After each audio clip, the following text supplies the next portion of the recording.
Hello guys, welcome back to my channel. I am Josephine Mutune and my channel is all about farming with knowledge. On today's video, I'm going to talk about animal health and I'm measuring on deworming. With me here, it's albendazole from Pimenta, and it is a dewormer. It is used for treatment of liver fluke, treatment of roundworms and tapeworms.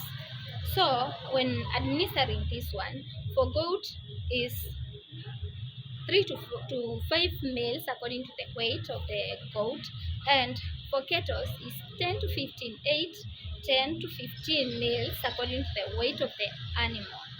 So, and on withdrawal, when withdrawing the milk is 6 hours, and for meat, that is for cattle, for meat is 14 days, and for goat and sheep, that is for 4 days.